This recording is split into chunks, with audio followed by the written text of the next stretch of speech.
Hello everyone and welcome to another episode of Three Man Football. All right lads? Thomas, Simon, how are we? Hi boys, how we doing? Very All well, good? very well. All good. How's the week going so far, Daz? Long is the only word I can describe at the moment. Tuesday. It's only Tuesday, really. Yeah, it's a long week, but it's a good week. Good week. Kids in school are doing great. Really pleased with them. I had a little visit from your niece this week as well, which went down really well. Paige, if she doesn't listen to this either, we need to be making her listen now. Now that she's hanging out with you and she's related to me and Thomas. Teacher of the year, 2 years running. Well, have you told her that, Daz? Have we told the audience that you were Teacher of the Year 2 years running? No, but I feel they'll know now, both of them. So, would like to thank the two for listening. Yeah. Oh, can I just add? You may have noticed that if you're watching on YouTube, I'm wearing a lanyard, a Leeds United lanyard, and the reason behind it is there's the girl in work called Laura, who's a Leeds United fan, and she said she got me this to wear on the podcast, and because Villa didn't get one with champions on, I thought that's harsh, the cow. So I'm wearing it in for Laura. So thanks, Laura. That's my forfeit. That's a nice touch. Yeah. Does she even watch or listen? Yeah. Oh, brilliant. She's our third fan.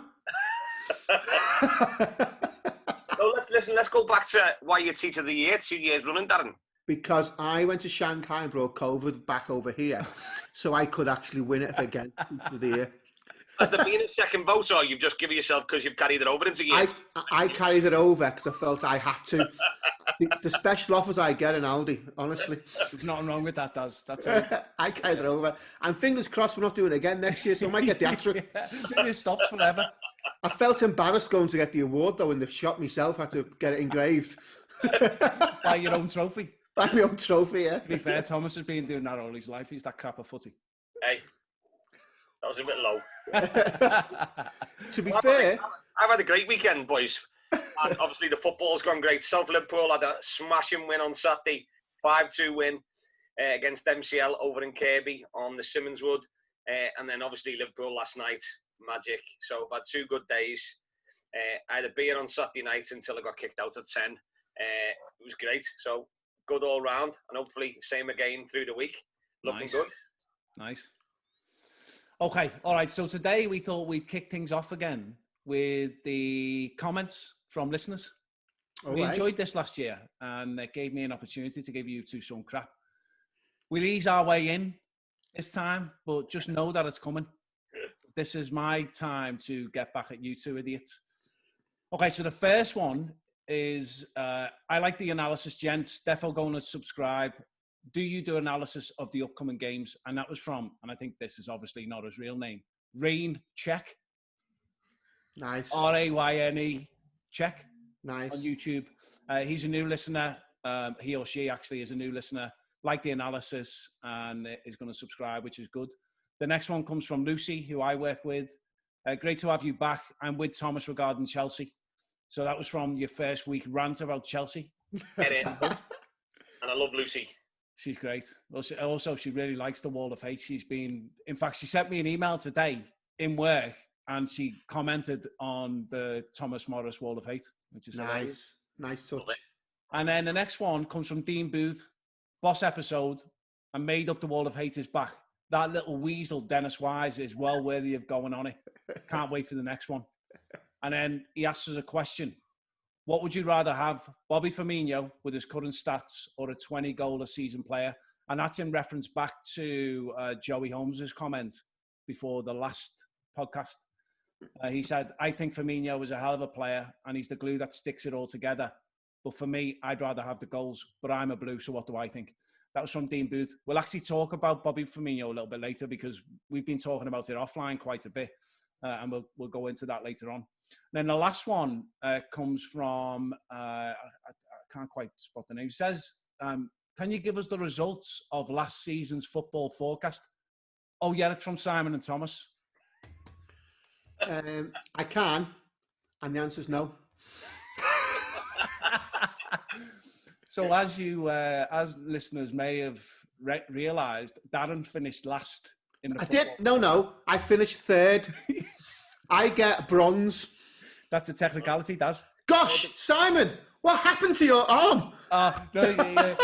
Let's. That was even better the second time round. Your acting has improved tremendously. You never know, you might get a part as a walk-on in the Aldi or something. All right, so what actually happened was when we played on Saturday, I got taken out in the corner. I was trying to run too fast because I'm 40-something and can't run fast anymore. And someone took me out, and that was the result, which is nice. But let's go back to the football forecast, As. So you finished last, and what was the forfeit? I can't remember what we agreed. It was Let me just put this out there. I can remember what we agreed. Okay, yeah. It was 2 nights bed and breakfast, all expenses paid. Disneyland Paris at a venue of my choice, so it worked out quite well. I think Thomas wanted Darren to get hammered, which we know is never going to happen. But the one that we actually settled on was that you have to wear a Birmingham City top for an episode. Yes. And as everyone can tell, or you can't, if you're not watching YouTube, Darren is not happy about that. Well, no, and I'm not sure my lawyers have been in touch regarding this. Yeah, whatever. Paddy's meant to be dealing with this. Paddy, your lawyer, brilliant. All right, so we need to think of a little forfeit, and we'll come up with a good one for you. Because why don't we put it out to our listeners, see if they can come up with a good forfeit for Darren? Good idea. Great Thomas, idea. we're not allowed to speak anymore. Yeah, so if you can think of any good forfeits for Darren, let's keep them clean, everyone. Yes, please keep them clean. And send them into... You don't need to be clean, just... Send them into Facebook or Instagram, whatever it is. I think I should judge it and pick the winner. Well, we'll have to vote on it. Me and you'll vote on it. We'll get the top 3, and then me and you'll vote on it. Can't wait now. I've never seen Thomas so happy. I don't know. We'll talk about Liverpool at some point soon. So, all right. So we want to dive into the weekend because there's loads going on, loads of goals, and loads of talking points as well. So we'll go through the scorers, and also talk about some of the key talking points from the weekend, because the football I thought was fantastic. I think watching Match of the Day, and we've complained a lot about the fact that there are no crowds, but watching Match of the Day is becoming a bit more interesting because there's just goals galore. Isn't it crazy the amount of goals there was both weekends? Yeah, it's ridiculous. But actually, I wonder how many goals are down to the new handball rule. I wonder how many goals are down to people not quite getting to the fitness yet, and so mistakes are happening. So it's a good time to be a striker. As a defender, it's awful. Yeah, definitely. Some great attacking football this week, though. Absolutely superb. Some of the goals that were scored. James Maddison's, for example. Oh, it was a cracker. Worldy. Great goal. And, I was absolutely buzzing when I seen that go in. But as we were saying the other day on the last podcast, if you think about how they train tactics in a team, naturally people going forward are now getting more of the ball, which means we're seeing more creative play. We're also seeing this weird setup where the game is played, especially with the high press teams like City and Liverpool. The game is played somewhere between the opposition's goal line and probably about 30 yards out.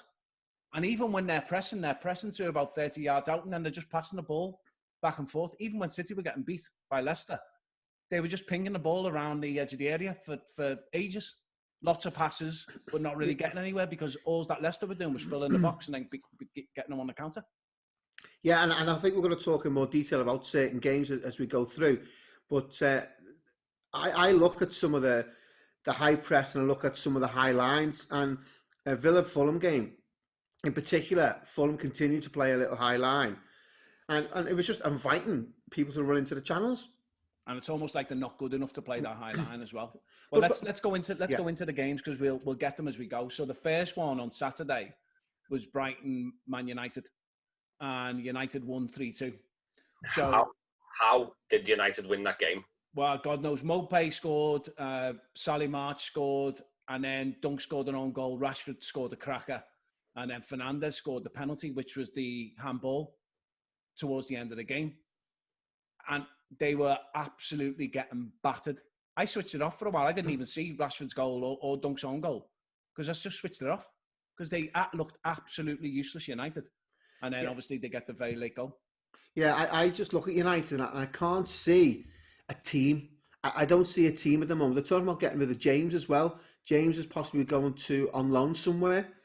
If they get this guy, Sancho, is it, or Yeah, Saha Jadon from Sancho, Watford, yeah. or Saha from Watford. I just think United, they haven't looked on. I don't know what the transfer policy is, but they haven't looked and said, okay, this is how we're going to play. So Ferguson over the years will get players to suit the system we wanted to play. Klopp does it very well now. And what they do is they look, say, we're going to play here, we need this player. And it's about a jigsaw, about putting the right players together. It's not about always getting the best players, because the best players don't always make the best team, as we've seen over the years. But what's happened is United, they're crying out to go and make a marquee signing, but actually not many want to go to them now, because it's a massive rebuilding job. Pogba's there, he's not leading anything. They haven't really got a recognised striker. They've got a couple of people who can play there. The centre-halves make me look quick. Yeah, they're not good, mate. The centre-halves are really poor. Yeah, you've got a goalkeeper who's not in form, and he just paid a 20 million, 5 million, 5-year deal for Henderson to not play, only in the cup games. The club, from top to bottom, needs to be looked at. Yeah, poor. I agree with you wholeheartedly there, Darren, with regards to picking the right players. Roy Keane last night after the game was talking about it, saying pretty much what you just said. Teams are going out, or the decent teams in the league are going out and buying players that are going to fit into the way they want to play, or they're filling shortcomings in their team. So they've got an issue, they go out and sign someone specifically to deal with that shortcoming. And the rest of the United are just going out and buying names for the sake of buying names. You know, them going out and buying this Sancho, great signing that he's going to be, is not going to resolve the issue that they're too easy to get through in midfield, and centre-halves, they're just far too slow. And Lindelof isn't good, and Maguire, we know, likes to step into midfield or chase the forwards forward up the pitch. And it's turned too easy or run past too quickly. It's just, you know, they're just not doing things the right way. And it's great for me because I hate them. But for the league, you know, it's poor. They shouldn't be getting beat every week. And just one more, as a defender partnership, you can have one player who's a little bit slower but better on the ball and clever with his positioning. If you've got a lad who's quick next to him who can make up the pace. The problem is they're both the same type of player. They're both not quite good at anything at the moment. Now, Maguire got signed for 80 million, whatever it was. They've either got to say, right, we're going to build a defence around him to make sure the qualities he had, he's still going to bring to United. The problem is they haven't done that. They don't actually know what suits Maguire best. Personally, I'd play in the back three and have him in the centre so he doesn't get exposed. But he's not doing that. He's not looking at the system that suits players. That's just my opinion. Do you not think their midfield is a massive problem now as well? So their centre halves are not good, but their midfield's a massive problem. Also, Luke Shaw is not a good player at all. He gets caught all the time. He's carrying too much weight, and he's just not good enough. I've got him in my fantasy football team, but and he got him because he was cheap. He's not good enough to play in a team that's going to challenge for top four. But absolutely not. There's a perfect example. Luke Shaw made a little name for himself at Southampton, was it?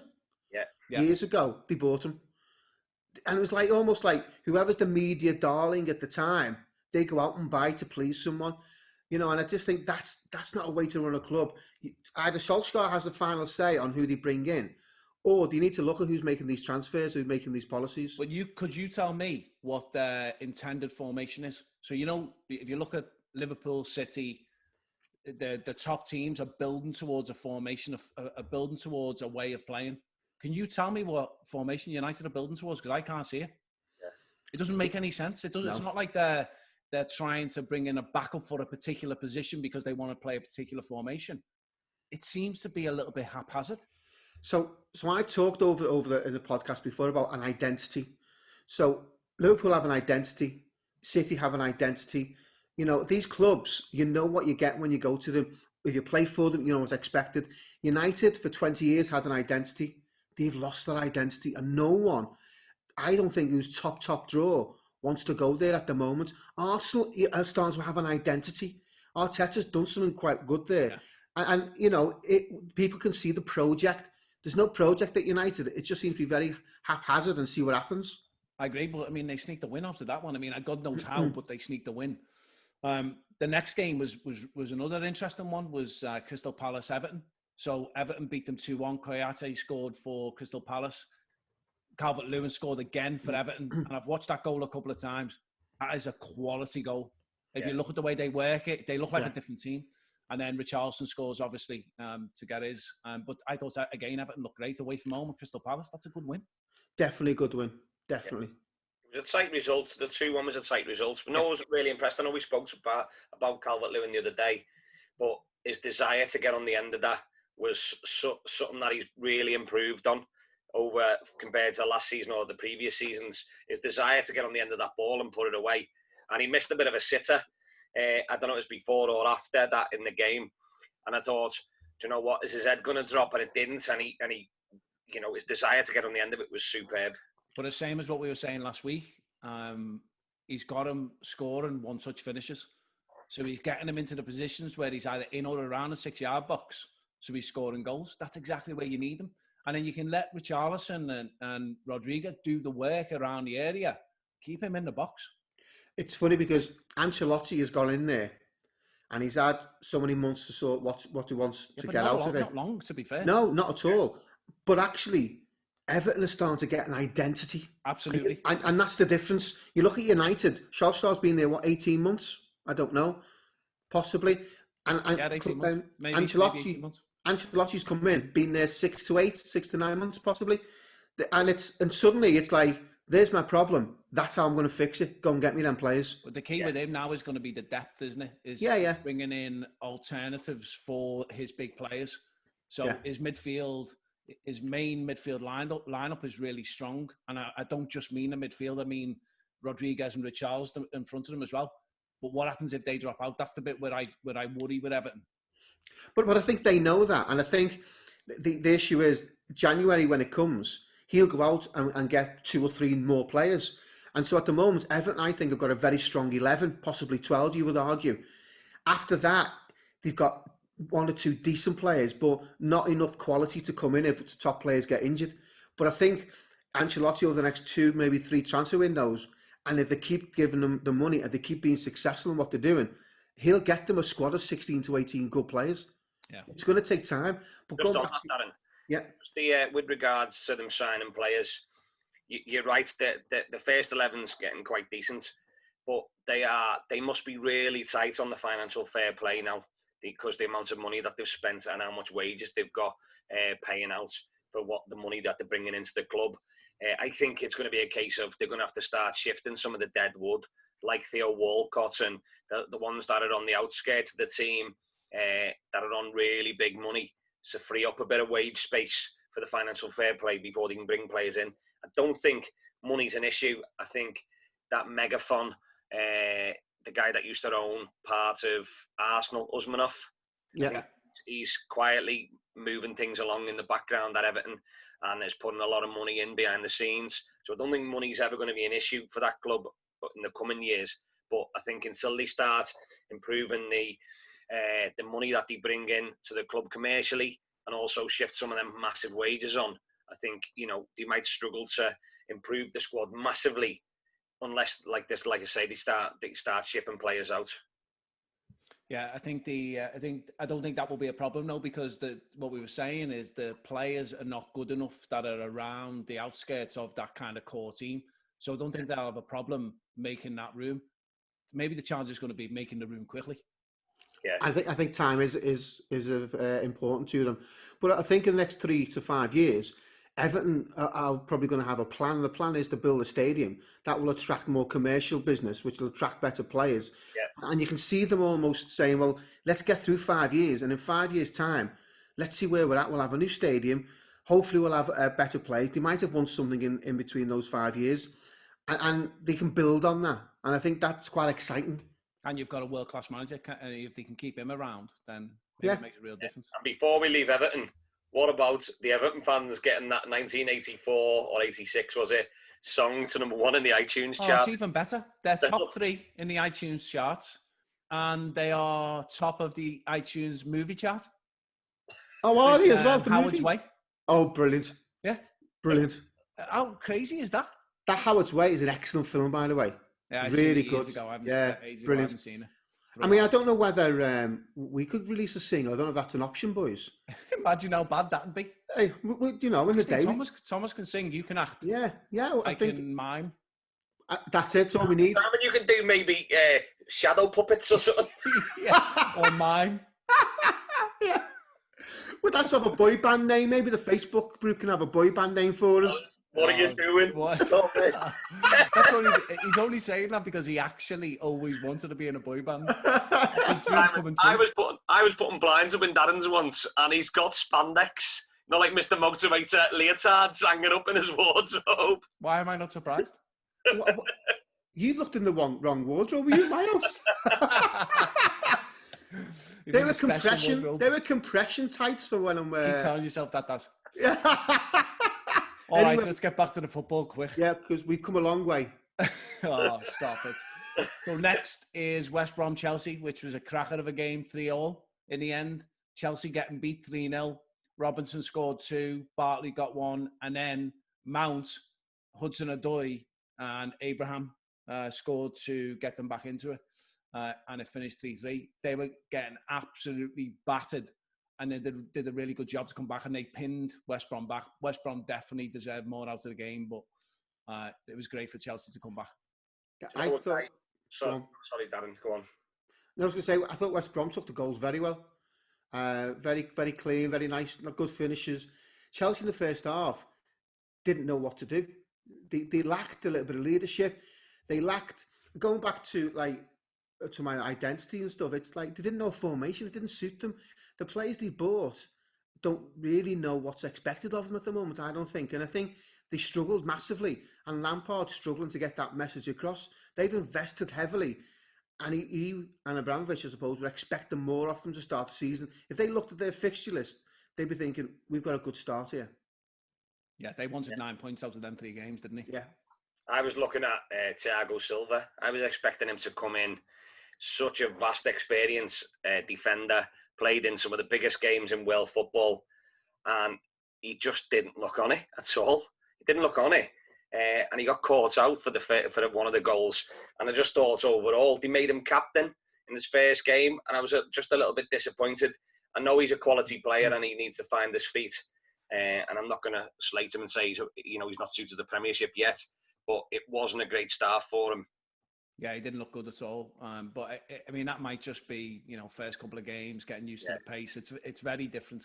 You look at the top leagues around Europe, they just play very differently. But I thought Havertz again didn't look great. Looked a little bit lost. Scored a couple of goals. They scored a hat-trick through the week in the Cup. Yeah. And then just didn't look good at the weekend at all. And then also, what about the handball from Havertz on the build-up to the last goal? So the ball dropped in the area, hit his arm, and then there was a next phase of play. One of the defenders cleared it. It went to a Chelsea player. A Chelsea player knocked it in and they scored. But they didn't call the handball. And that's where VAR should be coming in. No, they've changed the rule. So basically, because it was a different phase of play, yeah, it hit his arm. He didn't intentionally move his arm. So it's hit his arm. Then he's knocked it to another player. That West Brom defender's got a touch on it. It's then become a different phase of play. Whereas last year, they would have pulled it back. They've changed the rule. So unless the ball dropped and he hit it straight into the goal, then it would have been disallowed for handball. Yeah. But because there was a second phase of play in between. Because it's being treated in the same way as offside is being treated for the phases of play. So if you're offside in phase 1, doesn't mean necessarily that you can't score a goal in phase 2. Isn't it becoming so complicated? I think it's ridiculous. That absolutely, given what's been gone on so far, and some of the handballs have been ridiculous, and we'll talk about more later. But if the others are a handball, that's absolutely a handball. Yeah, and they gained an advantage from that. Yeah. He didn't deliberately do it, but if you're going to call the others, then you've got to call that. I mean, that 2 points for West Brom could make a difference for them at the end of the year. Yeah, and going back to, is it Havertz? What's his name again? Havertz. They've paid 70-odd million for him, haven't they? Yeah, he's expensive. He doesn't look anything. I mean, I'm judging him on 2 or 3 games in the Premier League, but I'm not sure what he's going to offer. They haven't found a position for him yet. No. Chelsea are all over the place. They've got lads coming back from injury, no pre-season. He hasn't been able to work on a shape or any kind of formation. He hasn't been able to look at what suits the the older players mixing in with the new players and vice versa. He's going to struggle. He's going to take until Christmas, or certainly, the next couple of weeks before he gets more balanced and a better shape and an organisation going through that team. He's going to struggle. Well, their spine has changed, hasn't it? Because you've got Silva, Havertz, and then Timo Werner up front. But these guys work on this 4 or 5 times a week or whatever, and they could be doing 5 or 6 hours a day in the shape.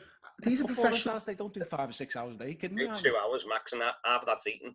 Well, do you know? Yeah. Do you know Leeds United? They do about 5 or 6. Yeah, it's a very different team, that though, isn't it? Very different team. It's a different setup, and I think that's one of the things that the Leeds United players have been saying, is that the culture at Leeds United is very different than any other club they've been at. Yeah. Instead of them doing 2 hours having something to eat and then doing maybe another hour, they're training for 5 or 6 hours. Yeah. And got them really fit. But actually, it's not difficult to coach shape, but it's know what you want from your players, because you're standing and you're jogging across. It's the idea in the head that this is what we're going to do. You're not telling me footballers won't come back. If you've got an issue with something, you put more work into it. It is, Daz, but you and I agree with you, and I know I give them crap about the fact that, everyone's saying they weren't fit because they'd been not played for a while and stuff. But I do think with the tactical side of it, when you're bringing new players and that many big-time new players who have played in big teams to set formations, to bring them into a team like Chelsea and just drop them in and not spending enough time getting that right, I think that's where they're struggling. And I think it'll come. I don't think it'll take that long, but it will come. Looking at it from the outside, you would expect, if you're a professional footballer and you're playing all day, every day, why can't you get it? But what we know is it just doesn't happen that way. Yeah, but Thomas has 13 different lads each week, and we seem to play a system. And the language of football takes over, Thomas. Am I right? You're right in what you're saying there for what we've got, because I've got experienced, great lads that do me the job each week. But when we're talking about Chelsea, all of the teams, look at Arsenal, for example. I know we're going to talk about them shortly, about the Liverpool game. But it's taken Arteta the 4 or 5 months to give them that, not the formation, because everyone knows how to play a formation as such, and where they should be defensively around that system, and where the midfielders should be. It's the whole game plan of the team, which way, who's pushing, who's not pushing, who's going to press the ball on this side, and who's covering for this guy if he drops into midfield. There's so many variables that Chelsea aren't able to work on because all their team isn't available. I don't know whether half of them know whether they're coming or going. Do I press here? Do I not press here? Because I pressed last week, but I'm in left wing this week. Or I'm not, I'm playing alongside a new centre-half this week. I know they may have trained for a few days. I think a lot of that stuff will come with time and they'll improve. And I think they're going to be, they'll be causing a lot of damage to the top teams later in the season. But at the moment, I disagree with you where you're saying, they should know what they're doing, because they'll be all over the place, Darren. They'll be the only person really that should know what they're doing is the goalkeeper. But I disagree, because I think, Klopp got his ideas into Liverpool very quickly. Doesn't matter what players he was playing. This is how we're going to play. You look at when Arteta first went to Arsenal, they started to have a better shape within 2 or 3 weeks. And you look at the teams like when Dean Smith come to Villa, whether I agree or disagree, we had the shape. Chelsea don't look as though they have a shape. That's basics. These guys are professional footballers. That's basic, and they should be coming out understanding their role for every single game. They get paid a lot to focus in, to look at the drills, to look at the shape. It's about mind. It's not about the ball all the time. Get your brain into gear. That's the issue. Okay, but when Dean Smith come in, Darren, did he have a pre-season? No, we came in October, November, I think. Because I know Klopp come in midway through the season, and as soon as we got knocked out one of the cups, I think it was, he took the team away for a midweek break for 5 days just to work on shape in some hot climate somewhere. And then 2 weeks later, we had another break where we had 7 days without a game. I think we played like on the Thursday when we weren't playing until the following Saturday. He took them again away for another week, and he just worked on fitness and shape for the whole 2 weeks. So I don't think it's as simple as you saying I understand what you mean formation-wise. We're playing 4-3-3 or 4-4-2, but actually how they deliver that system is totally different per different team. Your Villa are very workmanlike and work in a structure where they all do things together. In a team like Chelsea, it'll be a case of, a lot of individual, relying on Werner at the minute. And I think you're being a little bit unfair. I don't. All right. So I think it's somewhere in between, as usual. I think actually, I agree that Chelsea are disappointing at the moment, and they've not made the strides that they should have. But I think there's a couple of things at play here. One is Lampard is relatively new to management, not used to managing big stars. I think that is definitely playing a part. And that also has an impact on how quickly he can integrate people into the team. I don't think they've got a settled formation. So one of the things that Klopp has got his style of play.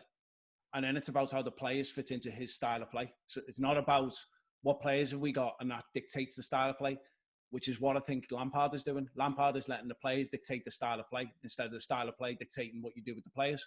Because you want to get Havertz in, you want to get Werner in, they're quality players. Of course you want to play them. But the reality is if they don't fit your formation and they don't fit what you're trying to do as a team, don't play them until they can. And I think you've got to, you look at how different the more successful teams play now, and that pressing game and getting at teams, like that's the kind of thing you can't just do overnight. That's the kind of thing that you've got to drill and drill and drill and drill. I don't necessarily think Chelsea play that way anyway, but I just don't think he has found the way he plays yet. So I think there's two sides to it. If he doesn't get it moving quickly, they're going to struggle in the first half of the year, and then they're out of everything. I think they're probably nailed on to win a cup at some stage, maybe the FA Cup because it starts later on. For the top teams, they're nailed on to do well in a cup competition. I don't think they'll do well in the league. No, I'm shocked, and I'll be honest with you, I'm shocked. I thought he would have done quite well in the league. I thought that, they went out and bought players, and quite often though, you go out and buy these stars, and the whole balance of the club and the team just changes, and that is difficult to manage. But I still go back to the old adages. Football's a simple game, complicated by fools. It's as simple as that. And these guys... That one of the 5 fundamentals, Darren? That's in the second book that's coming out. Yeah. I talk about that with how to put a cone out to set up a drill. In a straight line. In a straight line. Walk backwards. There's a tip for you, gentlemen. All right. Let's move on. You've made your point now. Shut up. The voice of reason spoken, Thomas. All right, so next on Saturday was Burnley-Southampton. 1-0 to Southampton, and Ings scored. Very happy with that. Again, he's in my fantasy football team, so I was very happy. Ings playing well again, winning them games. We talked about it earlier in the year. Is he going to stay at Southampton, or do we think he'll get a late move? He's going to stay in my eyes. Yeah, I agree. I think he'll stay now. Are you quoting take that?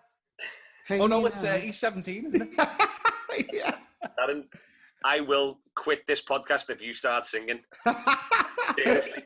There was something that happened in Thomas, just stay another day. Burnley scored a goal, and the linesman put his flag up before the move ended, and Sean Dyche was really upset over it. And I just wonder if you'd seen it. I'm just wondering what you thought about it, really. Yeah, I mean, I just think it's the inconsistency. He put up his flag, which he shouldn't have done because they've been told not to do that. But I think there's not only confusion within the players, there's confusion within the refs and the linesmen. The fact that that's the only real mistake of that kind that we've seen so far this year is a surprise, because I thought we'd see more. But yeah, it wasn't great. I think actually Sean Dyche responded really well to that because he didn't go off the deep end. He wasn't happy, but he didn't go off the deep end about it. Because he was offside. He was offside. It was proven he was offside. So linesman did a great job. Yeah. Good win for Southampton. Then we moved to Sunday, which was a big day. Started with Sheffield United playing Leeds at Sheffield United. And Leeds won 1-0. Bamford scored a great header. Great finish. It wasn't a great header. It hit him on the nose and went in. He missed it. I don't know. Mate, I'd well accept that. In his interview afterwards, he said it totally took my eye off it. It hit me on the nose, but it went where it wanted it to go, so I was happy. Really? Because it looked decent. If you watch it on the telly, it looks decent. Flush out on the nose. Yeah. To be fair to Bamford, I think he started the Premier League quite well. Yeah. I didn't think he'd step up, but he has started very well. Concerns over Sheffield United, to be honest with you. I think they've not got a goal scorer. I think they're struggling. I think defensively, they've lost that bite that they had previously. And I worry about them. I mean, you know, if they don't start picking up points by October, November, they've not gone out and really bought anyone to help them sustain what they had last year. So well, I think maybe the surprise factor's gone with them, Daz. Possibly, yeah. They had a year where people didn't know how they played. They changed up quite a bit. They brought in some players. Now, all of a sudden, everyone knows how to get at them. And they're not doing well at all. I mean, you're right. They look poor. And up front, they look totally toothless. They've got nothing at all. And then Leeds are showing now, if you've got a decent striker up front and you press the ball, actually, you can get goals. And it goes back to Leeds. Have got an identity. They play as a team. They work hard for each other. And they know they're going to be in a game every time you play Leeds. They're going to be fighting. They're going to be closing you down quite quickly. They're going to feed off scraps. Bamford's going to try and hold up play and get runners beyond them. Really good side. Hey, have you got to the stage yet where identity actually doesn't mean anything as a word anymore? You've said it that many times. Well, I think that's my identity. I don't know what you've banned for me, so I've got to think of another catchphrase. Yeah. Okay, so here's a question, right? There are 3 teams in the Premier League that play the high press really well. Chelsea, Man City, Liverpool, and Leeds. Leeds do it brilliantly. It's played differently than the Liverpool high press, but they do a really good job at it. What do you think is the difference with Leeds and other teams? Why can't other teams do it? Fitness. Yeah. The coaches as well, having the skill to set it up and not leave themselves so exposed. Klopp's interview after the game the other night was superb, where he explained, you know, we leave ourselves under threat all the time because it's really important to me to close the gap, the space in their area or just outside their area. And it's a plan. You know, he'll go 2-on-2 at times, 3-on-3. He's not bothered as long as he's got that extra person or people up there to press the ball. Leeds do it as a team. They man-mark players right across the team, don't they? Right across the pitch. Again, their fitness is second, you know, was right up there with the top teams, Liverpool, Leeds.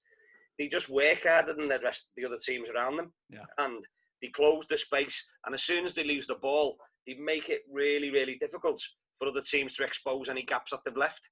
Brilliant. Superb. I think it's different the way City do it as well. So City do play the high press, but they're not necessarily doing what Liverpool are doing, which is going hunting for when the goalkeeper's giving the ball to the centre half. They're maybe not pressing that high up, but as soon as you get towards the edge of the area for City, they're pressing you really quick. So it's a different setup. It's maybe not as high tempo, but they do a really good job at it. And then when they do get the ball, they break it really quickly. Yeah, they seem to get to a trigger point, City, and what's the trigger point? Is it when they get to the 18-yard line, then they go? Where Liverpool against Arsenal the other night, I thought Arsenal was stupid in what they were trying to achieve against Liverpool, but we'll talk about that later. Going back to Leeds, I think the belief and they've bought into what the manager wants them to do. They've been successful in the Championship. You would argue 2 years. They just missed out the year before. They won it the following year. And now they believe in that system. They believe in what they're doing the right way. They probably will, you know, against the top guys. They might concede 2-3, but they're going to win more games. And they'll probably finish around about 10th. I hope they do well because I think they play football the right way and it'd be great to see them do well. Bielsa seems like an absolute character. Okay, so the next one was Tottenham v Newcastle, 1-1. Mora scored for Tottenham, and then you had this farce of a penalty in the 97th minute for Dyer's handball, which was never a handball, just inside the area. And Callum Wilson scored again for Newcastle. Unbelievable. How anyone is calling that a penalty, I don't know. And he went and watched it at the monitor and still gave it. That's the concern. Yeah, that's the concern. And I know, I think that's what sparked the most outrage over the weekend. I know Gary Neville's been quite vocal, Carragher. Even Steve Bruce came out after the game and said, it's got to change. I mean, you know, he said, we got lucky today, but that could be against us next week. And he's right. And, you know, Roy Hodgson's come out. All the managers are coming out, whether it's for or against him, and complaining about this interpretation of the rule. It has to be looked at. Apparently they were looking at it today, and hopefully they'll see sense. Did you say there was a meeting about it today, Dos? Yeah, they had a meeting. The 20 Premier League clubs had a meeting for two things on the agenda.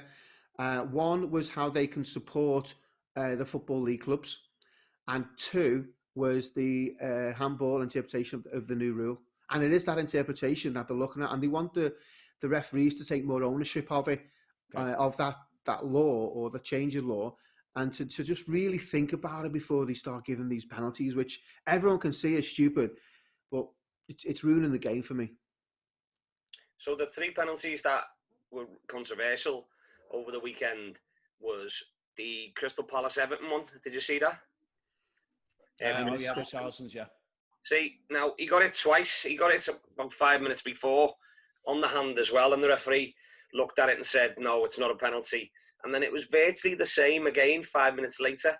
And all he's just done is turned his body to the side. His hand wasn't exceptionally away from his body. He was a few yards away. Very difficult to get out the way. He made no play at the ball whatsoever. It was very difficult. In my eyes, it was difficult to give a penalty for that. The Dyer one was a disgrace. And then there was the Man United one, which I was on the fence. I thought, that was more of a penalty than because he jumped, didn't he, with his hand up in the air? I mean, his hand was definitely shoulder height. So then, in theory, and he put it out as well. So I can see why that was given, but the other 2, I was a bit. I didn't agree with them, to be honest. Dyer's was shocking because it was a nothing. But then you've seen others where the ball's bounced up off another player. Player's got his hand like there, and it hits their hand, and they give a penalty. I mean, how is that a penalty? It's funny because you've had a couple of ex-pros come out today and say what they'll be doing soon is in training, they'll be telling them to flick the ball up at the hand. Of course. Because it's going to be a penalty. Yeah. Interested, Ryan Mason came out. Do you remember Ryan Mason played for Spurs and then went to Hull and had a brain, something happened in the game or something, and he got... check in the head. Yeah, so a few issues. And then he came out and said he worries because people will start, instead of when you're defending or when you're going up for a ball and you use your arms to get up, he said they won't be, and he putting their heads in awkward situations. He said, and it nearly killed him and stopped his career. So I thought that was interesting coming from a health and safety point of view. Yeah. I mean, I think it'll change. I don't think it can stay because everyone agrees that it's ruining the game. I mean, I've sent a strongly worded fax off. I don't know if that's going to help. Maybe we want to offer them that video, the strongly worded video on the 5 fundamentals. It's coming. I can feel it's coming. Excellent. All right. So the next game was Man City versus Leicester. Thomas was very excited about this one. Leicester won 5-2. Mahrez and Ake, your mate Daz, scored. And then Vardy scored 3. Maddison scored and Tielemans scored. And 3 of them were penalties as well. So Vardy scored 2 penalties and Tielemans got a penalty towards the end, which was hilarious because Vardy was not happy at all that he wasn't still on the pitch to take the penalty. But I thought Leicester looked great, but classic counter-attack. I mean, City were pressing really high up the park. A lot of the game was played in the final third, in Leicester's final third, and then they just caught them on the break and they were just too fast on the breakaway. But City were poor at the back. Can I just say, I've never seen so diabolical one-on-one defending. It was piss poor. It was that bad. Honestly, you've got lads running around the outside of you and they're just dragging them down. It was just, the referee had no option but to give a penalty. It was schoolyard stuff. These are Darren, like you were saying, these are well-paid, really experienced defenders in the Premier League. Kyle Walker, just what are you doing? It was just poor. I mean, I'm delighted because that gives the top teams, whoever finishes above City, in my eyes, will win it again. It's going to be Liverpool, but I'm just saying, if they defend like that and carry on defending like that, they're going to drop a lot of points again. A lot of points, City, until they sort that out. A couple of things I was interested in. 3 out of back 4 gave the penalties away. I don't think Mendy's good enough. I don't think the centre-half next to Ake is good enough. I think positionally they look all over the place as a defence, as a unit. They continue City to play this high line, and Leicester tactically were brilliant. Brendan Rodgers should be applauded for that because he just said, well, come on then, we'll just sit in and we've got the pace to beat you. What was interesting is at 1-1, City took off as a Fernandinho. Yes. And he's the one who protects that back 4. And actually I was a bit sort of, what's Pep doing here? Because when Fernandinho plays in that role, that allows fullbacks to push on. when he doesn't play there, the fullbacks still push on. You're leaving yourself exposed too much. Yeah. Massively exposed too much. Yeah, definitely. And another thing that was interesting is City didn't really have a striker.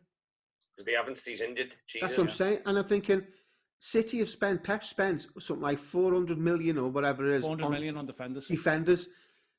That's shocking. Something's wrong there. Well, coming up today? Because they've bought a new defender today. They have, yeah. Diaz from Benfica. Yeah. So I actually quite like Mendy. I don't like him as a player, but he seems like a pretty interesting fella. If you watch that documentary, he was brilliant in that documentary. But they're really poor at the back. But I think their problems are not entirely stemming from their back four. Also, their holding midfielder doesn't play the same as they did in the past. And I don't know whether that's because Fernandinho is not the player that he was. Has played a bit at centre-half. Hasn't really got that same identity anymore. But I don't think they're doing as well in that defensive midfield slot, which is exposing their centre-halves. And when you're pressing the game and your midfield is that far up and you're getting caught on the breakaway, also your defensive midfielder doesn't play as much of a role. Your defensive midfielder has got to play more of a role in that team. If you're going to have your forwards bombing on and you're playing a defensive midfield, you're just sat in front of your two centre-halves, then they've got to play a role. And you've got to make them play a role. But I just don't think he's in the game enough. I don't think they've got a good replacement for him. Rodri is definitely not the replacement. Rodri has been playing at times in there. He's not good enough. He's good on the ball. He's good going forward. He's got a great strike. But defensively, he is shocking. So what that means is immediately your back four have got more pressure on them, and I just don't think they can take it. And pace absolutely kills City. Yeah, without a doubt. I also thought with Pep, he almost said, right, we're gonna go for this win, and we're just gonna go gung ho. City were very pedestrian and passing, and that's not being like City. Now, whether they're missing like David Silva or the runs of Aguero, they just look pedestrianised, and it was very much go across the pitch, pass, slow. And Leicester didn't have to move at all, really. Then when they got the ball, it went from Maddison to Vardy, and they were on the break.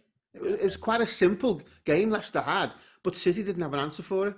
Yeah. Also, City didn't have a recognised centre forward playing, did they? No. Until, what was the guy from Stoke who used to have the really long throw? Delap. His son come on, didn't he? Is that his son, really? That's his son. He come on in the...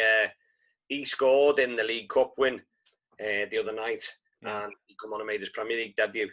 But that does have a massive impact on your side. If you haven't got a recognised striker making runs, holding the ball up so that your team can play around you or play off you, then, you know, the likes of Mahrez, I don't know who played centre forward for them on the day, but, you know, that's going to have a massive impact. And like you said, Simon, Rodri playing alongside Fernandinho, they just don't complement each other that well.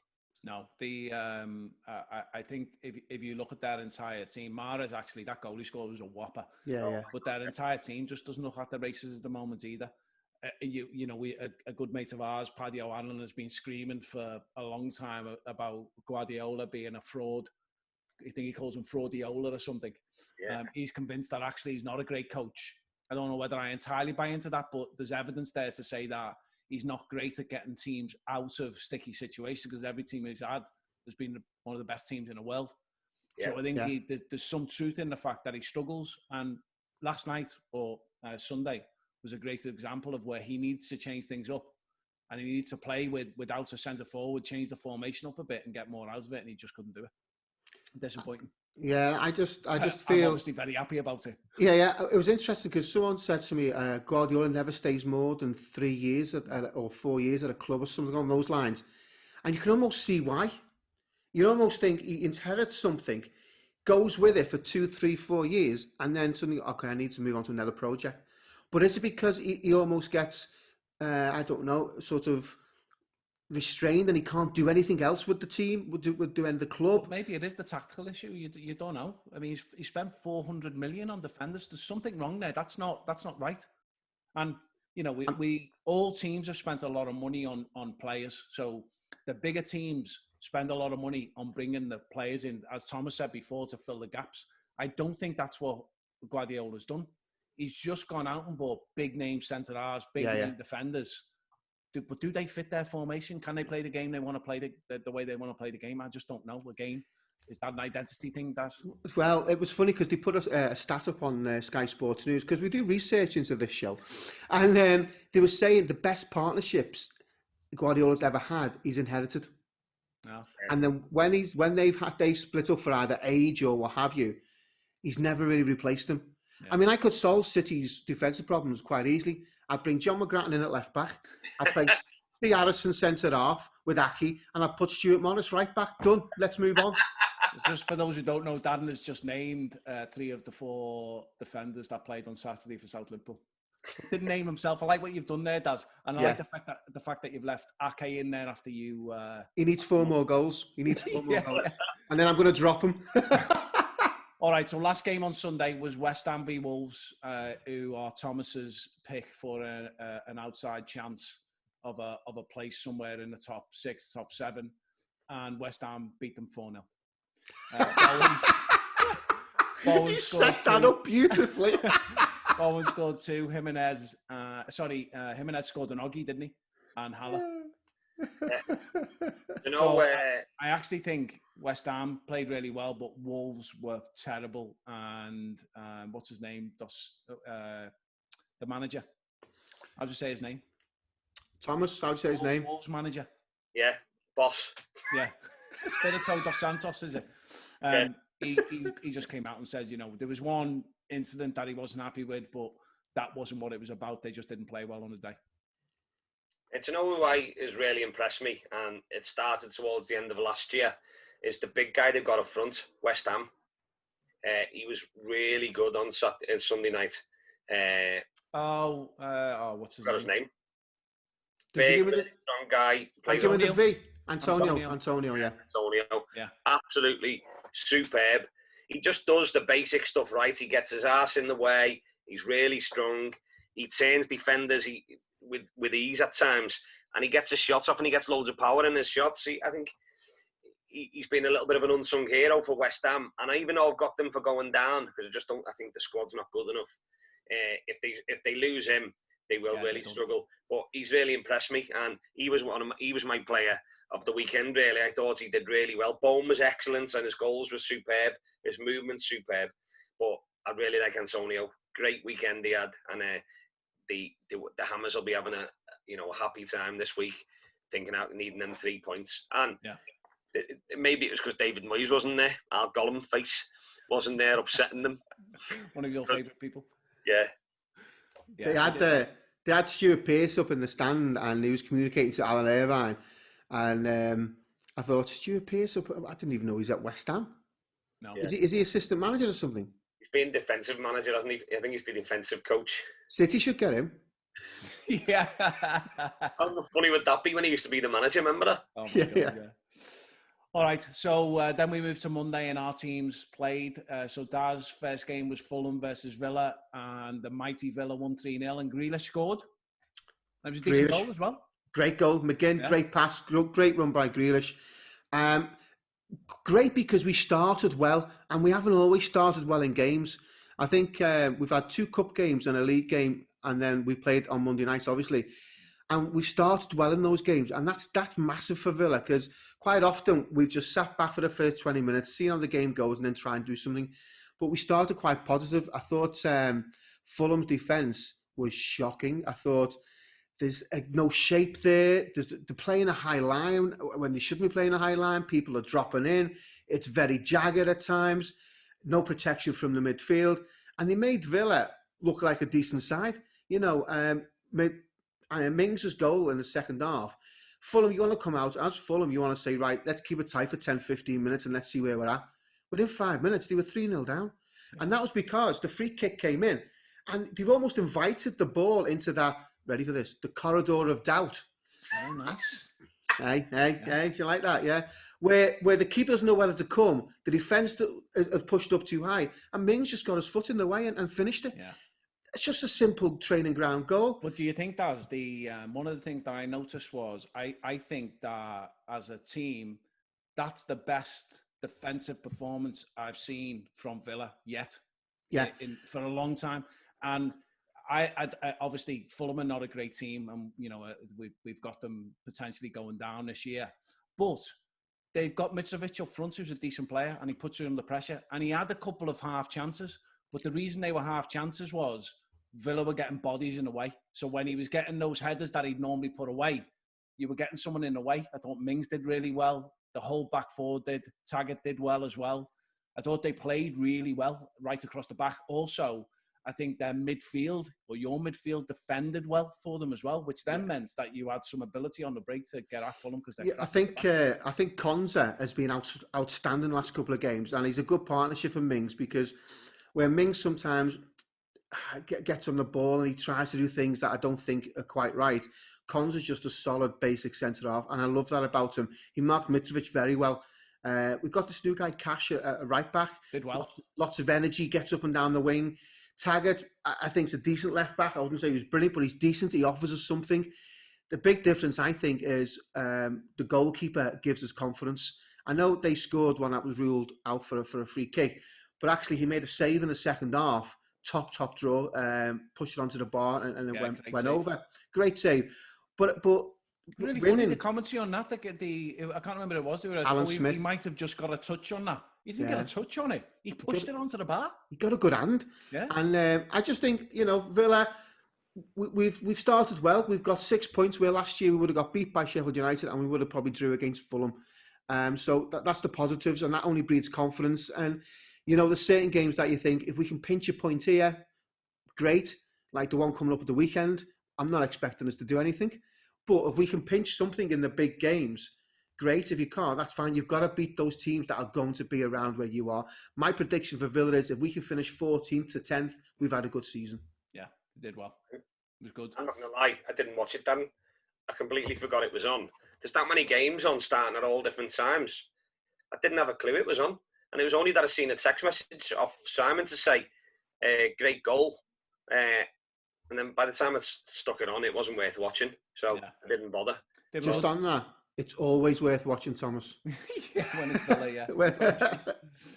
They were good. They were really good. I enjoyed it. As I say, I think that's the best performance I've seen from them for a long time. And I thought Grealish did really well as well. He seems to be stepping up now. He signed his contract, which is good. And then the next game was Liverpool-Arsenal at Anfield. Liverpool won 3-1. Mane, Robbo, and Jota got his first goal, and Lacazette got a goal for Arsenal. I thought they played really well. I thought Liverpool were absolutely amazing going forward. I don't think I've seen a team press that well ever before. I think Bayern Munich do it really well. Dortmund do it really well. No one's done it like that. We were so high up the pitch, and everyone was high up the pitch. So they played really well. The passing was great. I think the midfield was a lot better in this game. Great to see Jota get on the score sheet, even though Salah robbed one off his toe at one stage, which is hilarious because we've been talking about it. But it was a great performance going forward. I don't think it was as great at the back. I understand Klopp's perspective in the best form of defence is attack. And actually, when you're getting at teams like that and you're playing that high up, then you have to expose yourself a little bit. And he's got confidence in the defenders to go 2-on-2 or 3-on-3, which is great. But I do think that we were exposed a couple of times and they could have got a breakaway and made it a lot more difficult. If they'd have scored at 2-1, it's a very different game. But what a performance in terms of our attacking right from the back, right forward. It was fantastic. Thomas, over to you. I agree with everything Simon said. I think I sent you a message last night to say, has anyone ever seen a top side as fit and as aggressive in the press, or the way they want to hunt the ball down or close opposition down? Just picking on the three midfielders, taking away from the front three how hard they worked. Wijnaldum, Keita and Fabinho, their traces on them, they must have done some serious miles last night. They were outstanding. And you don't, these people like you, which were slagging off Wijnaldum, hoping he goes so we can get Thiago in. After watching him last night, he was absolutely magnificent. He's always around the ball. He's always a yard or two away from one of their players when they've got the ball. He runs, he does 20, 30 yard sprints to close a gap when the ball's nowhere near him because that's his job to do. The selfless stuff that the Liverpool players do for a top side is not matched by any other team in world football. And that's what I was so proud of. And in a tough game, Arsenal were superb. They were superb they had a game plan.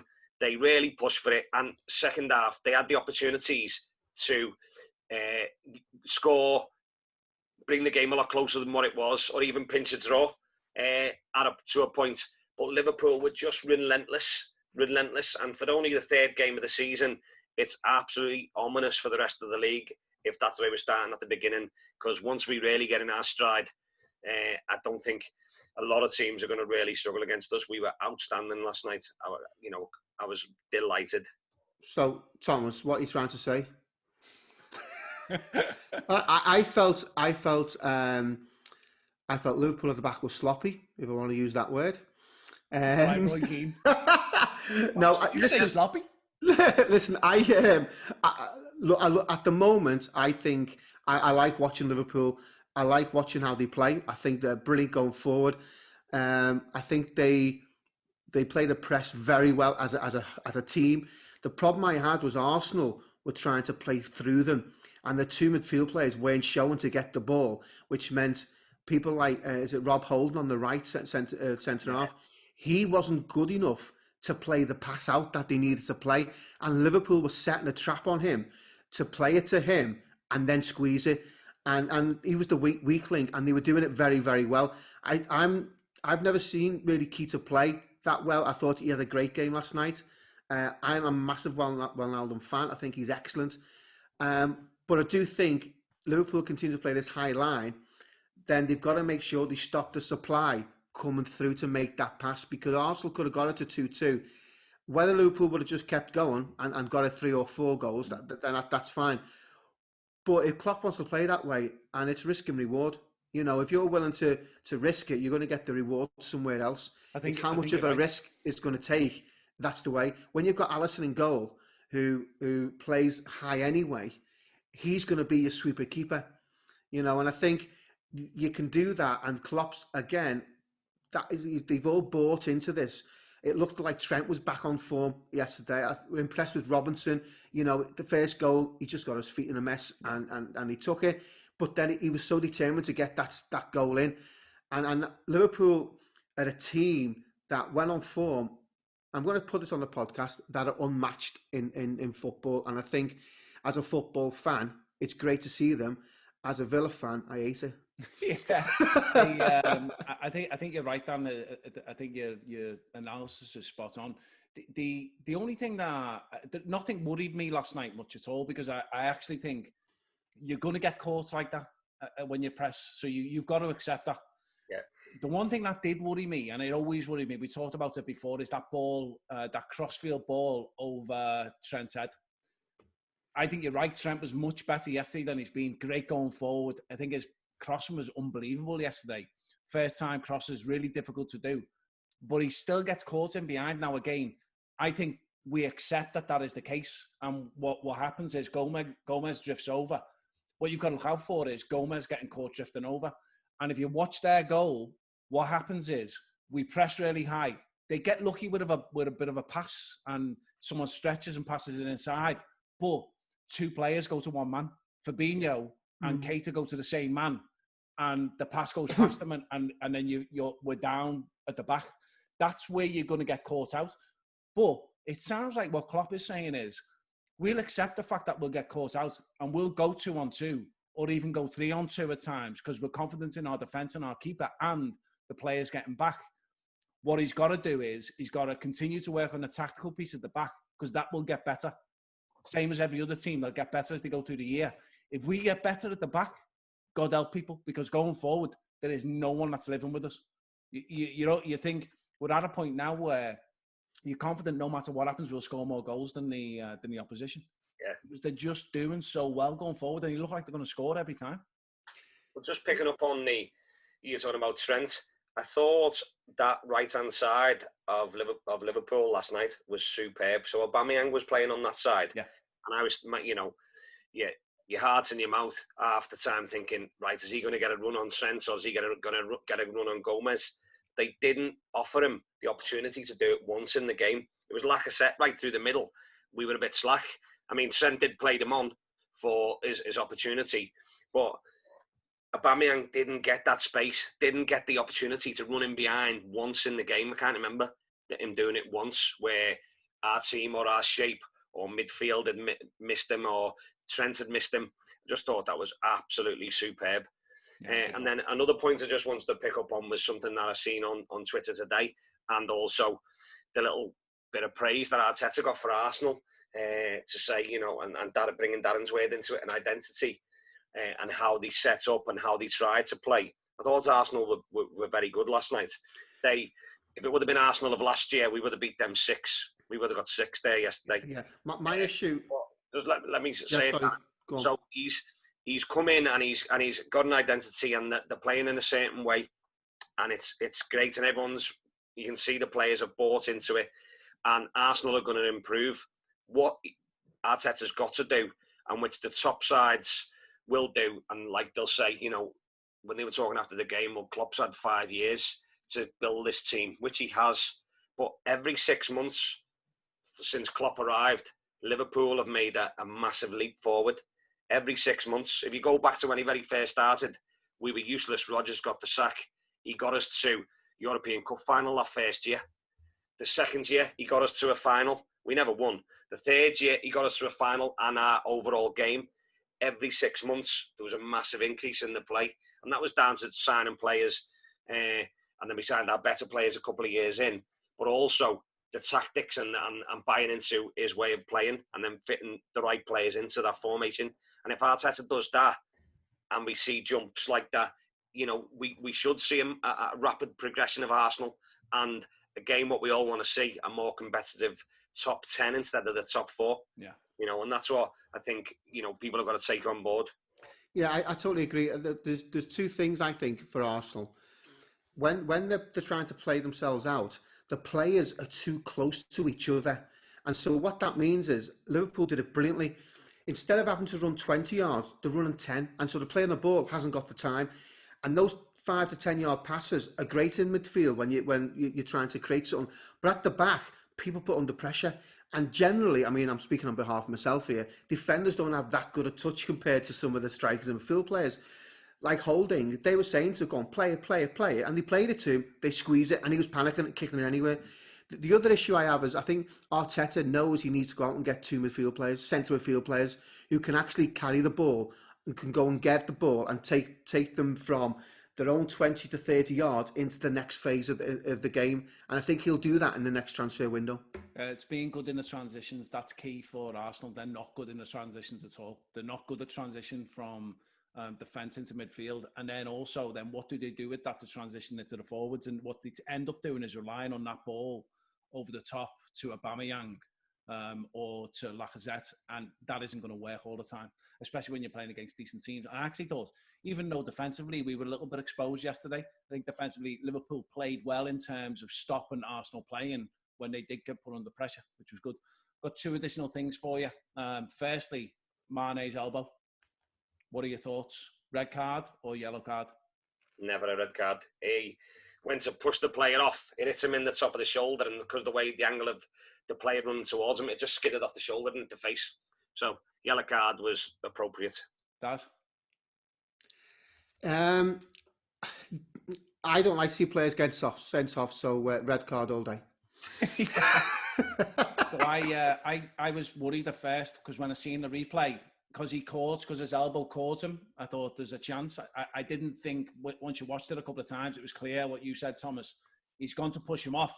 Yeah. But he definitely caught him with his elbow in the face. You've seen them given, so definitely. I was definitely a little bit worried. I'm glad it wasn't given, but that was definitely close. And then the other thing is, and this is a continuation of a conversation that we had on the last podcast, is Firmino's performance. So I think Firmino summed up exactly what we were talking about in the last podcast. So we talked about the fact that there are times when it feels like he's out the game and he doesn't do a massive amount and he's not influencing. I'd love to see his stats for yesterday, what he did, where he was on the park, how many touches he had. Because at times in the first half, I actually didn't think he was doing great. His touch wasn't great. He was losing the ball. He wasn't holding it up like he normally does. And then he got into the game more and more, especially in the last half an hour. It was almost like he was running the game then for the last half an hour. But again, he gets into the spaces that make it difficult for teams to play, and that formation comes together really well where you've got the two of them either side of him. What are your thoughts on how he played? So what I think he does very well is he gets into the pockets and defenders don't know whether to go with him and that allows the space behind the defenders for Salah and Mane to go into, or leave him. He gets the ball, turns, and he's running at them, and that again opens up gaps. So I think he's a very clever player. I think on his day, I think he allows Liverpool to play and gives the freedom to Mane and Salah. Yeah. What do you think? I totally agree. I think he's a genius of a player. I think there's times where he looks a little bit lazy or his touch is a little bit off and it bounces off him a little bit at times. And then, like Simon said, second half yesterday, he sacrifices himself trying to get on the end of a goal to make space, drags defenders all over the shop to create that space for Mane and to Salah to run into. He literally sacrifices himself every game. The man's a genius. I think he's one of Liverpool's best players. And I don't understand how people can't, or certain people can't see how good he is. Yeah, I think that there's Simon, I don't know if you brought it up, what Dean Booth asked for. Would you have a 20-goal striker or would you have Firmino? The issue is, if you have a 20-goal striker, a conventional striker, does that then limit Mane and Salah's goals? Because it does, because he's running into those spaces. Yeah, that striker would be selfish. Exactly. So you've already got Salah being selfish. You can't have any more. Yeah. So I do think it's the setup that Klopp wants to play suits Firmino, and goes back to what we said right at the beginning is Klopp's got a style of play and he buys players in for that style of play. Exactly. The problem is if he goes out and gets a conventional number 9, if you like, then suddenly the whole team has to be different. Yeah, you have to change the way you play. You'd have to go to a 4-4-2, or you'd have to go to a formation that plays with a centre forward right up the top. That wouldn't work for them. So what you've got to look, answering Dean's question for the 20 goal a season, man. We've already got 2 in the same side. So even though it's great to have his extra goals and you know, one season he got up to 20 goals, we don't need them if he's playing really well. His goals are important in close, tight games, and he will pop up and give us goals. But in a game like that yesterday, his performance is more important to us to release Mane and Salah. So if he was playing for Everton, you wouldn't want him doing that because they play 4-4-2, and he wouldn't fulfil the role that they require. That's why they got Richarlison. But they've changed it now, haven't they? Because the way they've gone is, they've gone with Calvert-Lewin playing like your conventional centre forward. What Liverpool do is they play with the 2 Mane and Salah, either, if you like, wings really far up the park, and then you play Firmino in the middle. But he doesn't play in front of them. He plays alongside them. He's not playing like a conventional centre forward. But he's playing in the hole, and he's almost playing like a cross between a number 10 role and a number 9 role, which just makes it really difficult to mark him. I think that's where he has success. And I think you'd probably, some statistician out there would tell you when Firmino's in the game and he's playing well, how many chances or goals will Liverpool create to when he's not? Yeah. I mean, that'll be interesting to see. It'll be massive, Darren. It'll be massive. So the one other thing is Mane was brilliant. Outstanding. I actually was confused why he took him off, but you know, getting Jota on was good. But I think you've got a big game this weekend. I think that's why he took him off. Protect him. He's saving him for the Villa game. Saving him for the Villa game. All right. So now we come to the point at which our fans are most excited. Do you reckon you know what it is? I'm not taking my top off for anyone, Simon. Just to let you know. Well, you know, we've talked about all the exciting games, all the goals, all the talking points. You know, we're giving some real value here, Daz. Do you know what we need, Si? A drum roll. No, we don't need a drum roll. We need a drum roll or something. We need a jingle. Yeah, we do. A jingle. It's Thomas's Wall of Hate. You've got to give it the full name. It's the Thomas Morris Wall of Hate. Hey, Thomas Morris Wall of Hate. I told you about any singing. Come on. All right, Thomas. So, who are you mostly hating this week? I'm going to take a big breath for this one because I really don't like this fella. So this week, I'm mostly hating a Chelsea and England legend who was known as a goal-scoring, box-to-box midfield player and one of the greatest midfield players of his generation. Well, he is Chelsea's all-time leading goal scorer, who has won a collection of trophies, including Premier League titles, one UEFA Champions League, see the way I put one, an FA Cup, UEFA Europa League title. So this week, I'm mostly hating Frank Lampard, honestly. It's a good one. I hate him. So he started his career, like most of us did, by playing for his dad. It just so happened his dad was a West Ham legend, so he was definitely going to sign for them, wasn't he? Hey, tell you what, terrible. But as soon as the big Russian money was offered, he was off like a rat up a drain pipe to Chelsea. No loyalty whatsoever, unlike Mark Noble, a proper West Ham legend. I mean, he's crap as well, but a legend there. So he was known throughout his career as Fat Frank, or as I used to call him, Whack It Wide. But I don't think it's to do with his waistline. It was more to do with his wallet, because he was signed by Chelsea for 11 million quid. So his goal scoring from midfield soon took off, and he was scoring goals every few games. And this because he wouldn't get back to defend and left a whole host of superstar midfielders doing all his work, to name but a few: Makelele, Ballack, Obi Mikel, Joe Cole. You know, he was named Barclays Player of the Season 2004, 2005. But that was only because his Uncle Harry was on the panel. He was a runner-up to one of the world's greatest footballers, Ronaldinho, in both the Ballon d'Or and the FIFA World Player. You know, not too bad, but let's make things clear. He was a poor man, Steven Gerrard. He eventually left Chelsea because they stopped winning trophies, and his glory hunting career sent him to another Premier League team. Ended up being at Man City, didn't he? He went there via New York City in the MLS, and we all know he went there because his girlfriend wanted to go on TV and shop in New York. His extension at Man City was met with a massive angry response from New York City, who branded them dishonest. And we all know those Yanks know a liar when they see one. Just look at the fat orange tan fella running things.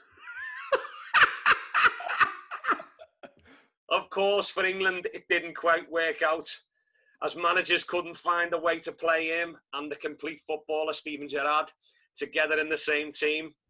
Now, I've known the solution for years to playing both them. Play Gerrard centre mid and play Lampard on the bench.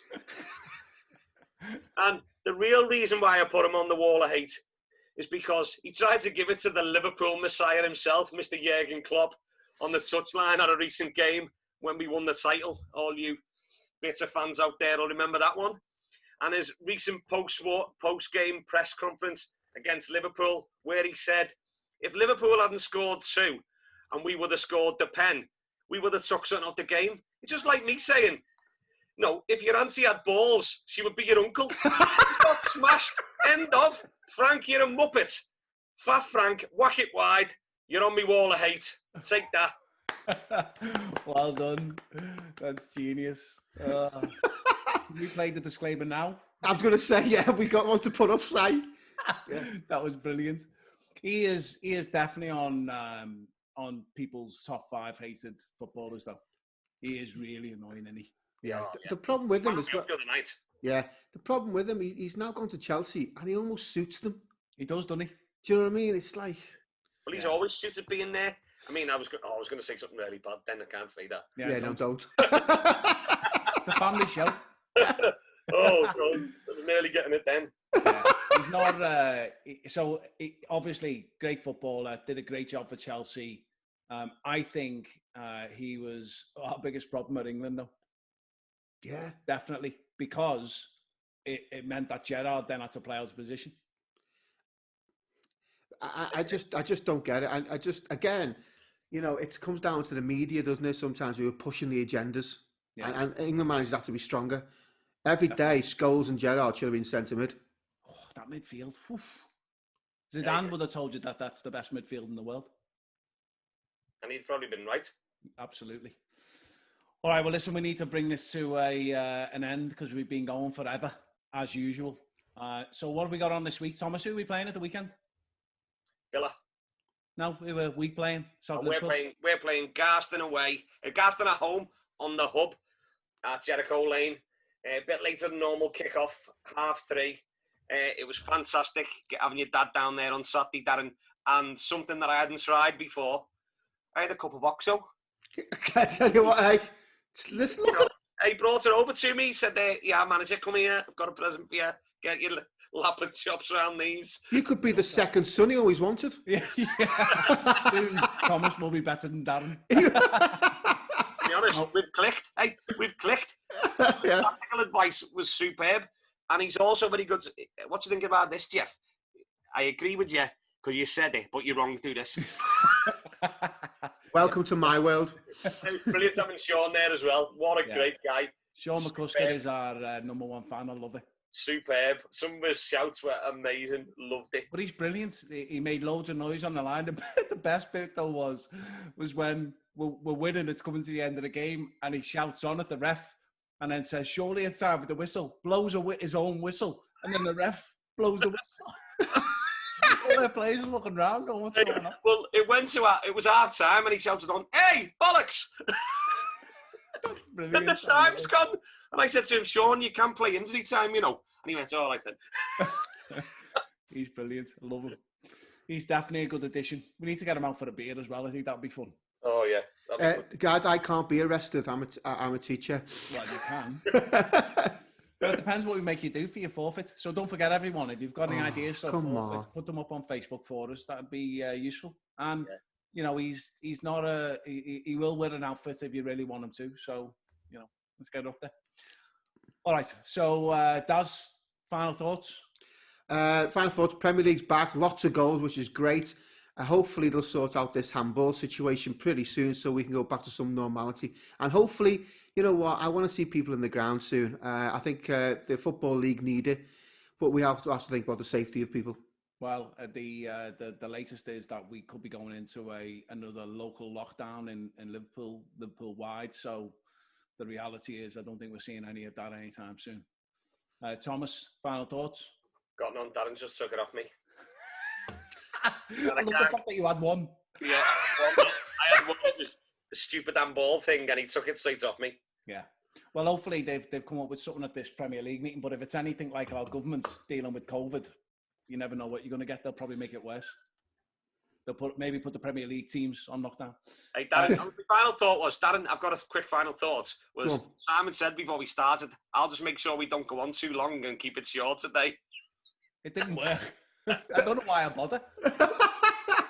All right, so we'll bring this to an end. What we're going to start doing is getting a predictions quick podcast or quick video out at the end of the week for the upcoming weekend.